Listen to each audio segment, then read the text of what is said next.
Sports Live in studio with the recap. And Jeff, this game was ugly. Yeah, and they lost it probably 5 different ways, and a lot of blame to go around in this one. They should have won this game. They beat themselves. Jalen Hurts and the Eagles with a giant letdown today against New York. They turn it over 4 times.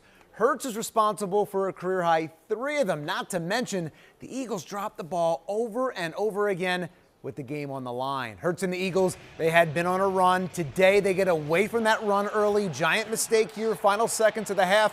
Hurts 3rd and goal. Instead of throwing it away, taking 3, forces it. Picked off. 2 of his 3 interceptions come inside the 5.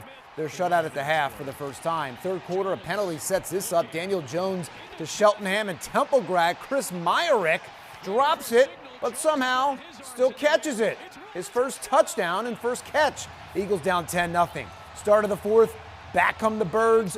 Giant killer Boston Scott punches it in. Eagles finally on the board, down 3. Then under 2 to go, down 6. Eagles can take the lead back to Boston, and this is a giant killer. Fumbles, their 4th turnover. Scott says this is on him, but the Eagles get another shot to win it. Minute to go, Hurts deep for Jalen Reagor. Off his helmet, off his hands. Look how close this is to a game-tying score. Then plays later, 21 seconds left, 4th down, Hurts back to Reagor. Off his hands again. Are you kidding me? Wow. This sums up Reagor's career so far.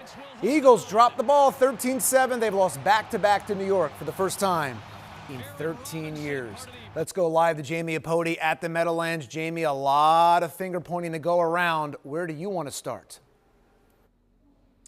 Well, listen, Jeff, Jalen Hurts said it himself. When you turn the ball over 4 times, you don't deserve to win. Those were his words. He himself had 3 turnovers in the game's first 35 minutes.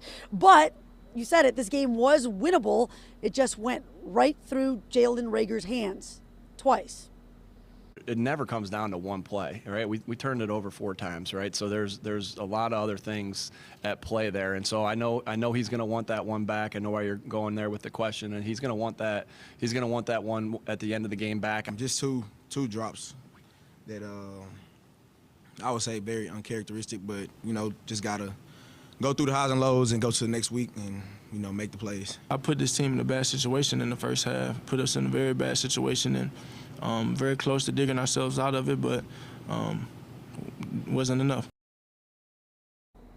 Devontae Smith wanted the ball on that last play on 4th down at the end of the game. He even went up to Coach Sirianni and asked for it. He was visibly upset after the game, but a lot of us are upset. Listen, you talked about this. This was a giant letdown of a loss, especially with the Cowboys losing earlier in the week. And you want to talk about upset? The Giants, someone operating this sound system here, was trolling the Eagles fans after the game. They were playing the It's Always Sunny in Philadelphia theme song, which is just wrong. At MetLife Stadium, Jamie Apodi, Channel 6 Action News. I'll be back at 6 with more. All right, Jamie, the Eagles will remember that. They have the Giants coming up again in just a few weeks. A lot to talk about, a lot to complain about tonight. Airing of the grievances and everything in between on Sports Sunday at 11:35 with Deuces Rogers and Ron Jaworski. And by the way, the Union just underway, 2nd round of the playoffs against Nashville, trying to move on in the MLS playoffs. All right. Thank you, Jeff.